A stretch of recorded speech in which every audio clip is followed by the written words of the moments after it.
उत्तराखंड की सिलक्यारा टनल में फंसे 41 लोगों को निकालने की मुहिम ने आज जोर पकड़ा। अब सुरंग के ऊपर से ड्रिलिंग करके मजदूरों को निकालने के ऑप्शन पर काम चल रहा है। आज सतलुज जल विद्युत निगम SJVNL की टीम ने सुरंग के ऊपर से 36 मीटर की ड्रिलिंग पूरी कर ली। अभी 50 मीटर की ड्रिलिंग और होनी है और अगर कोई दिक्कत, कोई मुश्किल नहीं आई तो अगले 2 दिनों में यह काम पूरा होने की उम्मीद है। इसके अलावा रेल विकास निगम लिमिटेड RVNL की एक टीम भी टनल के ऊपर से यानी वर्टिकल ड्रिलिंग कर रही है, जिससे टनल तक एक्सेस को बेहतर बनाया जा सके। टनल के ऊपर से वर्टिकल ड्रिलिंग का काम इसलिए शुरू करना पड़ा क्योंकि सुरंग के एंट्री पॉइंट की तरफ से जो खुदाई चल रही थी उसमें हर दिन कोई ना कोई दिक्कत आ रही थी। 2 दिन पहले मलबे में ड्रिलिंग करके रास्ता बनाने की कोशिश कर रही अमेरिकन ऑगर मशीन के ब्लेड्स मलबे में लोहे से टकराकर टूट गए थे, जिसके बाद मशीन को बाहर निकालना पड़ा। अब मलबे को हटाकर बीच से निकलने का रास्ता बनाने के लिए रैट होल माइनिंग यानी हाथ से खुदाई करके मलबा हटाने की कोशिश की जा रही है।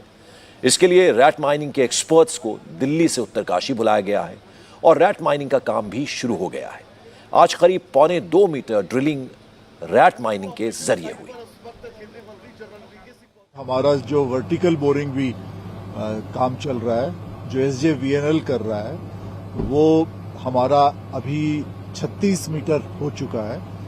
हमें और 50 मीटर के लगभग हमें करना है। आप लोगों को याद होगा कि मैंने बोला था कि टोटल 86 मीटर उसमें जाना है, तो वो काम भी हमारा अच्छा चल रहा है। और जहां तक कि हॉरिजॉन्टल बोरिंग की बात हुई, मैं बस 1-2 चीज इतना ही ऐड करूंगा कि आप लोग को ये ध्यान में रखना है कि 1.9 मीटर्स हमने पाइप जो आगे डैमेज था वो हमें कट करना पड़ा। तो अभी जो 0.9 मीटर्स है, हम मतलब 1.9 से सिर्फ 0.9 मीटर्स हमने मेकअप किया है। तो हमारा ये मतलब ये उम्मीद है कि 1.9 मतलब और अनदर 1 मीटर हम जल्द से जल्द जाएं। लेकिन उसके अगला जो 6 मीटर आएगा वो हमारे लिए थोड़ा सा कठिन हो सकता है। अब ये सब अंदाज की बात है, क्योंकि हम ये सोच रहे हैं कि शायद वहां भी गर्डर, वहां भी 4 पोल्स, पाइप्स, मेटल के हो सकते हैं आइटम। अभी भी जो कट हुआ कि पुश तो हो जाता है जल्दी से, लेकिन जो हमने क्लीन किया मग जो आए उसमें कंक्रीट के ब्लॉक्स आए और वो सब काटने में थोड़ा समय लगा। तो 6 मीटर जो अगला है, अनदर 1 मीटर करने के बाद वो थोड़ा सा हमारे लिए चुनौती भरा होगा। आज प्रधानमंत्री नरेंद्र मोदी के प्रिंसिपल सेक्रेटरी PK मिश्रा और होम सेक्रेटरी अजय भल्ला भी उत्तरकाशी पहुंचे थे। उन्होंने रेस्क्यू मिशन में लगे लोगों से सिचुएशन का अपडेट लिया, इस बात को समझा कि रेस्क्यू मिशन में क्या क्या दिक्कतें आ रही हैं और रेस्क्यू टीम को किन किन चीजों की जरूरत है। प्रधानमंत्री के प्रिंसिपल सेक्रेटरी PK मिश्रा ने टनल के अंदर फंसे मजदूरों से फोन पर बात भी की। प्रधानमंत्री नरेंद्र मोदी भी इस रेस्क्यू मिशन पर लगातार नजर बनाए हुए हैं। मोदी लगभग हर रोज उत्तराखंड के CM पुष्कर सिंह धामी से फोन पर बात करके रेस्क्यू मिशन का अपडेट लेते हैं। PMO में पूर्व सलाहकार भास्कर खुलबे इस मिशन की निगरानी कर रहे हैं। आज हैदराबाद में जब प्रधानमंत्री मोदी कोटी दीपोत्सवम में हिस्सा लेने पहुंचे तो उन्होंने उत्तरकाशी की टनल में फंसे 41 मजदूर भाइयों के लिए चिंता जाहिर की। मोदी ने टनल में फंसे मजदूरों को सकुशल बाहर निकालने के लिए सरकार की हर संभव कोशिश कर रही है, ये कहा। मोदी ने कहा कि गुरु पूर्णिमा के पावन पर्व पर पूरे देश को टनल में फंसे लोगों के लिए प्रार्थना करनी चाहिए।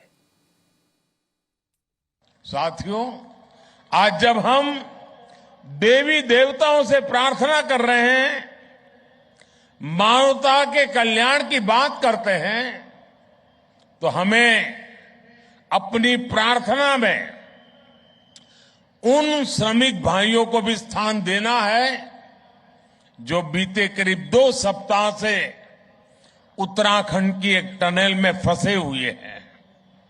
सरकार और तमाम एजेंसियां मिलकर उन्हें संकट से बाहर निकालने में कोई कोर कसर बाकी नहीं छोड़ रही है। लेकिन इस राहत और बचाव अभियान को हमें बहुत सतर्कता से ही पूरा करना है। इस अभियान में प्रकृति हमें लगातार चुनौतियां दे रही है, लेकिन हम डटे हुए हैं, 24 घंटे प्रयास कर रहे हैं। हमें प्रार्थना करनी है उन श्रमिकों के सकुशल निकलने के लिए और जल्द से जल्द निकलने के लिए। हमें हिम्मत देनी है, हौसला देना है उन श्रमिकों के परिवार को कि पूरा देश आपके साथ है। देव दीपावली का हर दीप, कोटि दीपोत्सव का हर दीप उस टनल में फंसे श्रमिकों के जीवन में जल्द से जल्द प्रकाश लाए, हम सभी की यही प्रार्थना है।